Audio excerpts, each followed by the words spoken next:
Welcome to the Deep Dive, the place where we take complex frameworks, dense research, and successful strategies and distill them into the most actionable, game-changing insights just for you. Today, we are taking on a massive project.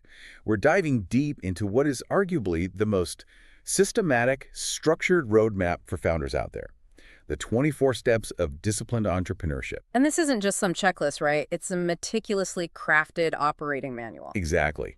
If you're starting what's called an innovation-driven enterprise, an IDE, this is your tactical blueprint. It's theory, practice, and tactics all rolled into one. All designed to drastically increase your odds of hitting that holy grail of startup life, tight product market fit. We're drawing on material used by successful founders all over the world. And that's so important because this is really training content. In the beginning, before you have teams, it is truly founder-led everything. Oh, absolutely. You're the CEO, head of sales, chief engineer. And the marketing director, all at once. This framework makes sure that even if you've never done it before, you learn just enough about each role to be effective. It's about turning a vague idea into a real, scalable business. So our mission today is to walk through this entire process step by step. But we should say up front, while it's presented as linear, it's not really, is it? Not at all. You have to think of it as spiraling toward the right answer. It's very iterative. You might learn something in step 10 that sends you right back to step 4 to refine your market definition. And that's what discipline means here, embracing that cycle. And if there's one single thing to take away from this whole dive, it's this. The single necessary and sufficient condition for a business to exist is a paying customer. A paying customer. Everything comes back to that. Every single step we cover today, every calculation, every decision, it all relates back to finding, engaging, and getting money from that customer. Fantastic.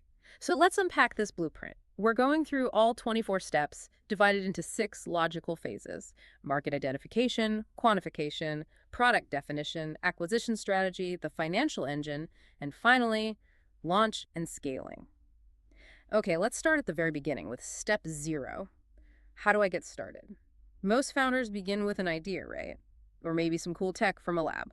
That's usually the spark, yes, but it's rarely enough to sustain you.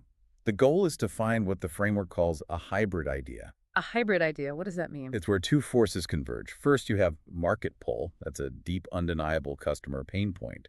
And second, you have technology push, a new concept that can solve that pain in a fundamentally better way. So if you only have the tech, you have a solution looking for a problem. Exactly. And if you only have the market pull, you probably have a commodity with no real advantage. You need both. Like the example of K-12 teachers being overwhelmed by grading, that's the market pull. And the iPad creating a new way to solve it, that's the technology push. Precisely. And right here, at step 0, you also need 2 non-negotiable human elements: passion and a team. I mean, you have to have the passion to get through the inevitable tough times. The soul-crushing challenges, yes. Yeah. And research from places like MIT has shown for years that solo founders really struggle. You need co-founders for skills, for knowledge, and just for the emotional load. This process demands more than one brain. Okay, so that brings us to step 1. Market segmentation. This is where we stop dreaming and start systematically hunting for a specific painful problem. Correct. The goal is to move from a general idea to identifying lots of potential markets that could actually sustain a business. And this happens in 3 phases. Phase 1 is brainstorming, I see. Right. And you have to go broad here. Right. Resist the urge to settle on your first idea. If your idea is for the education sector, you can't just say schools. You have to break it down. Teachers, administrators, IT staff, parents, then public school, private school, urban, rural. That's the level of detail you need. But there's a second purpose to this, and it's about the team. The brainstorming isn't just about the ideas, it's about building cohesion. Because everyone was in the room and understands why you landed on the final answer. Exactly.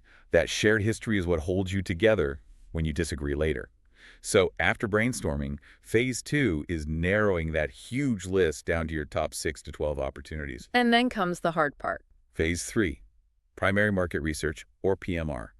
You have to go talk to, or at least observe, a minimum of 10 potential end users for each of those segments. And that's a real test, isn't it? Just getting those 10 meetings with busy professionals is often the first big hurdle for a new team. It absolutely is. And that research sets you up for the next hypercritical decision in step 2.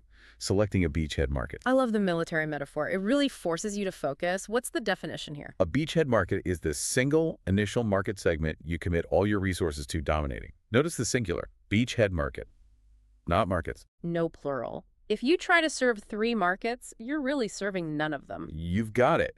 So to pick that one market, there's a litmus test with 6 criteria. Okay, what are they? First, is the customer reachable? Can you actually get your product in front of them? Second, do they have a compelling, urgent reason to buy? This needs to be a hair-on-fire problem. Not just a mild inconvenience. Exactly. Third, can you deliver a whole product? This is a big one. It's not just your core tech. Right. If you have a new battery, the customer doesn't just want the battery. They want the car, the charger, the warranty, the complete solution. That's the whole product. Yeah. The final 3 criteria are, is there blocking competition that could crush you? Does the market have a budget for this? And finally, if you win this beachhead, can you use it to expand later? The bowling alley metaphor. You hit the first pin and it helps knock down the others. That's the one. Sensible Technologies is a great example. They had this amazing haptic tech. They chose industrial design for toys and footwear as their beachhead because their product was best at free-form, organic design, which is exactly what you need for shoes and toys. It gave them a focused entry point they could absolutely dominate. Which leads us to step 3. Build an end-user profile. We have the market, now we need to know the person. This is the composite of the people who will actually use the product. It goes beyond market stats into demographics and psychographics. Demographics are the easy ones: age, job, title, income. But psychographics, why do we need those? Because they inform your product design and marketing so much more deeply. Psychographics are their aspirations, their fears, their hobbies, their values. So if your user is highly risk-averse, your messaging has to be about reliability, not cutting-edge features. Precisely. For Sensible, their profile was a 24 to 35-year-old industrial designer, 90% male, who listens to technopop and can be introverted. That rich context is what helps you build the right product and the right community around it. Okay, so we have a clear picture of our user. Now we're moving into quantification with step 4. Calculate the total addressable market, or TAM, for that beachhead. This is your most critical financial sanity check. The TAM is the annual revenue you'd get if you captured 100% of that specific beachhead market. And the method requires 2 different approaches, a bottom-up and a top-down. Right. And you trust the bottom-up one the most. That's where you count the number of end users from your profile and multiply that by how much you think they're worth per year. It's based on your own primary research. And the top-down uses industry reports and analyst data to sort of check your work. It's a cross-check. If your bottom-up says there are 10,000 users and industry reports say there are only 500, you have a serious problem. You need both to line up. So what's the financial sweet spot for a startup's TAM? Typically, it's between $20 million and $100 million a year. If it's below $5 million, it's probably too small to be viable or attract investors. And if it's too big, isn't bigger always better? It sounds like it would be, but a massive market, billions of dollars, means there are huge entrenched incumbents there already. They have the resources and lawyers to notice you and just crush you. They'll crush you. A $20 to $100 million market is small enough that you can dominate it before they see you as a real threat. I thought Sensible's approach to this was really smart. They focused on budgets that were already being spent. Yes, displacement budgets. They saw designers were already spending about $20,000 on a clay workbench every 5 years and another $15,000 on a digital workstation every 3. Their product replaced both, giving them a very concrete way to calculate the dollar value per user. That brings us to what I think is one of the most powerful steps, step 5. Profile the persona. How is this different from the end-user profile we already did? The end-user profile is a composite, a description of a group. The persona is one specific, real person. So you actually pick one individual from a potential customer, give them a name, a backstory. Everything. A name, a family, a job title. And that person becomes the ultimate arbiter for all product decisions. When the team is arguing about features, you just ask, what would Jane, our persona, actually choose? It makes the customer tangible for the whole team. And the key is to pick the most average person who fits your profile, not an outlier or the person who loves your tech the most. You have to aim for the center of the target. The example of the water filtration company really drives this home. Oh, absolutely. They thought their value was being green, but their persona, a data center manager named Chuck, his number one priority was reliability and uptime. He just could not have the system go down. That was his hair on fire problem. Yeah. The environmental angle was a nice to have, but it wasn't the core driver. The persona immediately corrected their entire value proposition. That's incredibly powerful. Okay, step 6, full life cycle use case. This sounds like mapping the entire customer journey. It is, and full life cycle is the key phrase. You have to create a visual map of the customer's workflow before, during, and after they use your product. So it's not enough to just show the 5 minutes they spend inside my app. Not nearly enough. You have to map the as-is state, how they solve the problem now, or fail to, and compare it to the to-be state with your product. This reveals all the hidden barriers to adoption. The Philby example, the nightmare on Decor Street, was perfect. Right. They mapped the whole painful process of buying furniture. Browse, buy, and then the nightmare. It doesn't fit, so you have to return it. Their product had to integrate way at the beginning of that process to prevent the pain later on. And doing this analysis upfront is so much cheaper than fixing a flawed product after you've spent millions building it. Infinitely cheaper. Yeah. And if you have a two-sided market, you have to do this for both sides, the buyer and the seller. Every persona has their own journey. Okay, we've defined the customer and their experience. Now we start defining the product, beginning with step 7, high-level product specification. The most important word in this step is restraint. You're creating a simple visual representation, like a brochure or a storyboard. And it has to emphasize benefits, not features. Benefits tied directly to the persona's top priorities. Exactly. And the big flashing warning sign here is, do not build the product yet. That's the one every founder struggles with. The temptation to just start coding is huge. I know, but building early is so costly. It distracts the team, and worse, it creates emotional attachment to ideas you haven't even validated yet.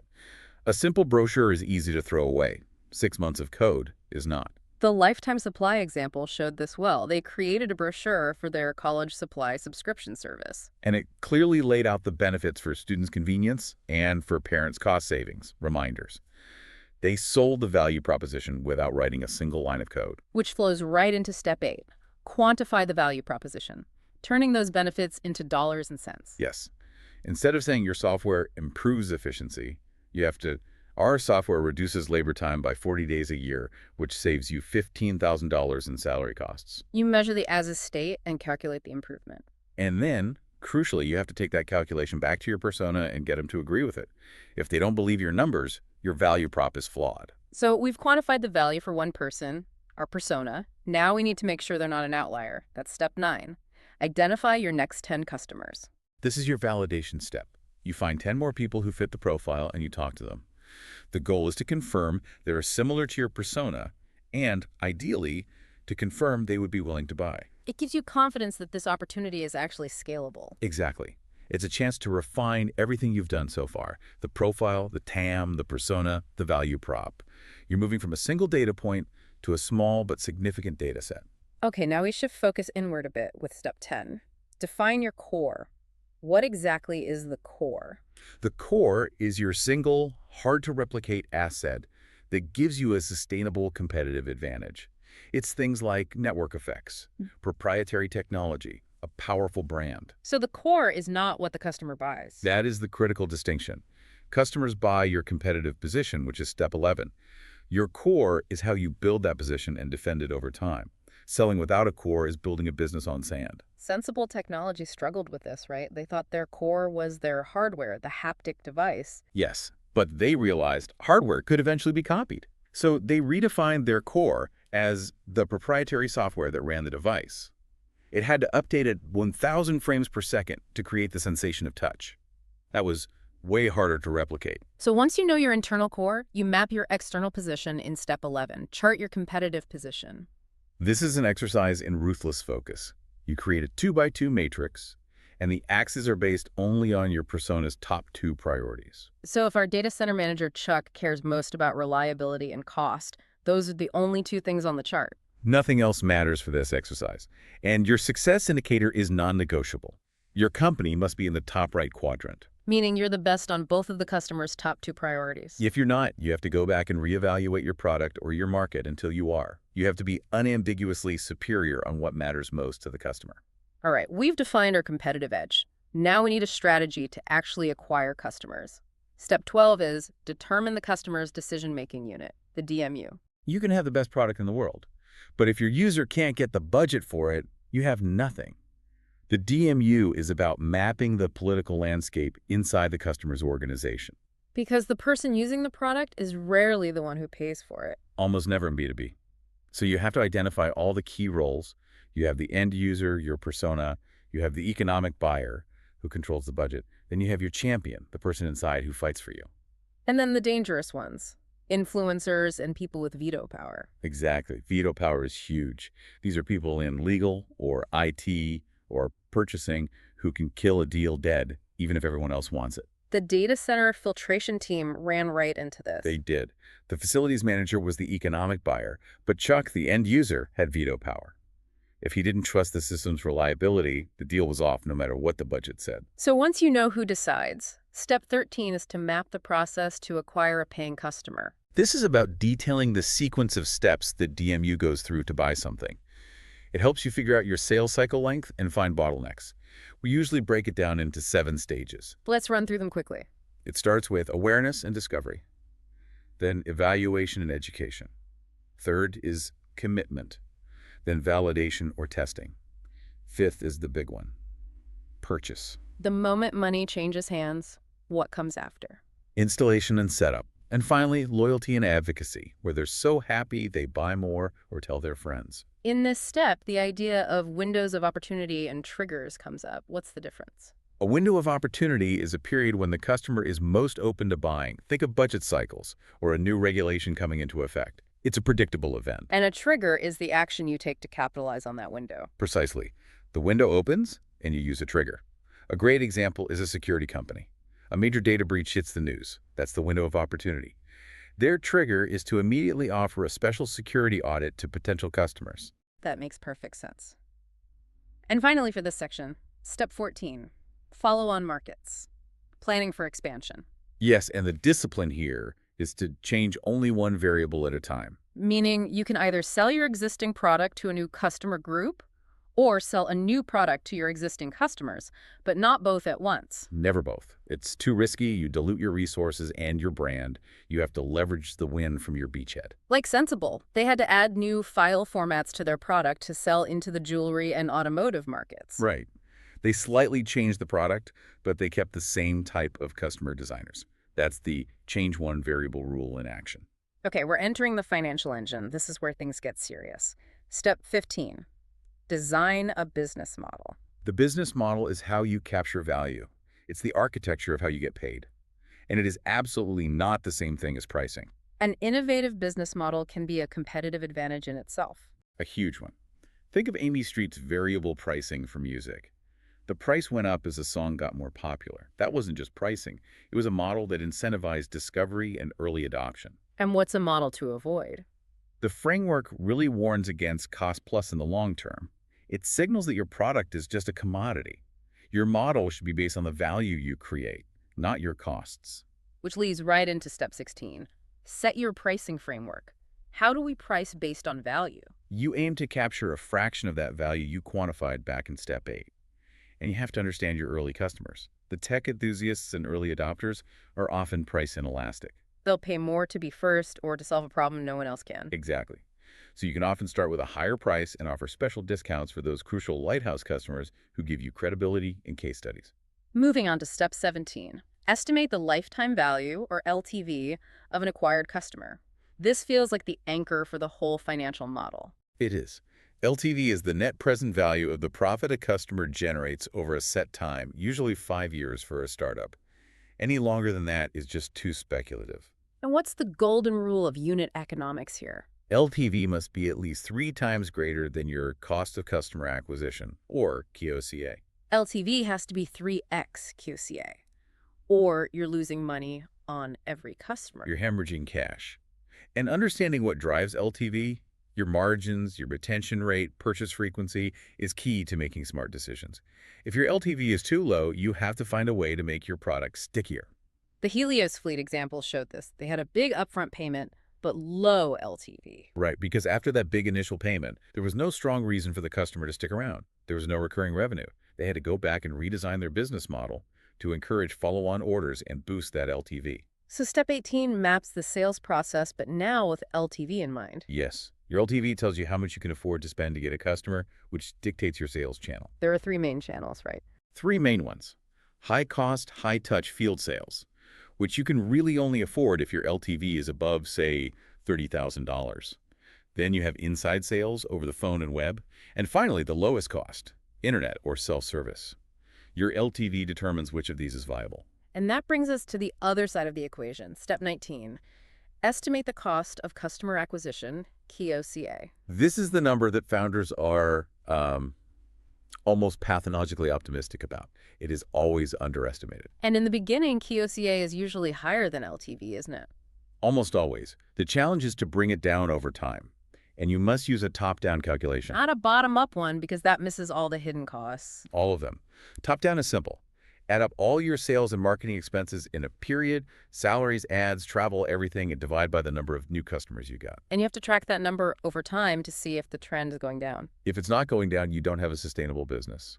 Dollar Shave Club is the classic example of creatively tackling key OCA. Right. Traditional advertising would have been too expensive. Astronomical. So they used a viral video and a subscription model to slash their key OCA and gain massive awareness very, very quickly. Okay, final section. De-risking and scaling. Step 20 is to identify key assumptions. We've been testing assumptions all along, but now that you have the full financial model built, you can see which assumptions are truly critical to the whole system. Things like your churn rate or your conversion rates or cost targets. And you have to retest them. People might say they'll buy in an interview, but their real-world behavior might be totally different. Which is step 21. Test key assumptions. This is where you get scientific. You have to be. The goal is to design cheap, quick, easy empirical tests to get hard data. You want to avoid writing code or building hardware if you can. The inspired coffee truck is a perfect example. It's a brilliant test. Their core assumption was that people would voluntarily write inspiring things on a public chalkboard. Yep. Before buying a truck, they just found a chalkboard, wrote a prompt, and watched. They gathered real data on human behavior for almost no cost. That's the mindset. So after de-risking, you finally build something in step 22. Define the minimum viable business product, or MVBP. And this is different from a typical MVP, a minimum viable product. Very different. An MVBP has to do three things, not just one. One, the customer has to get value. Two, the economic buyer has to pay for it. And three, it has to create a feedback loop for you to learn from. And the tactic here is often concierging or using no-code tools. Exactly. Concierging is doing things manually that won't scale, but let you test the idea with zero upfront investment. The company Dignitize built their entire first product on the no-code platform Bubble. They had paying customers before they ever hired an engineer. StyleUp did the same with just emails and a sign-up page. It's about validating the core value, not perfecting the design. That's the whole point. And that leads to the final systems test, step 3. Show that the dogs will eat the dog food. I love that phrase. This is where you need quantitative proof that the whole thing works. This is where you have to measure. You track your conversion rates through the whole sales funnel, you track your churn rate, and most importantly, you track actual payments. Credibility skyrockets when money changes hands. ThriveHive did this by having no long-term contracts, which gave them maximum exposure to feedback. They tracked their monthly churn and customer referrals obsessively. And by showing those numbers were healthy, they proved they were delivering more value than they were capturing. That's the core of sustainable economics. And the final step, step 24. Develop a product plan beyond V1. You've conquered the beachhead. Now you need a high-level, flexible plan to scale into those follow-on markets you identified way back in step 14. And the key insight is that for each new market or major version, you basically cycle back through the 24 steps again. It's a spiral. The next time through is faster and easier because you've learned so much. Sensible's V1 was for toys and footwear. Their V2 plan involved adding new features specifically to target their next markets, jewelry and automotive. They were always thinking 1 or 2 moves ahead. Wow. That was an incredibly thorough journey through the entire life cycle. It's demanding, but you can really see the power in this kind of disciplined, customer-focused approach. The rigor is the point. It's designed to de-risk the venture before you invest too much time, money, or emotion into an idea that hasn't been validated. And it's really about the mindset, isn't it? The continuous iteration and action. It is. I mean, if you look back, the real gold you build through this process is the deep primary knowledge you gain from talking to those first customers. You know their problems better than anyone else on the planet. That knowledge is your ultimate competitive advantage. It is the source of all your future success.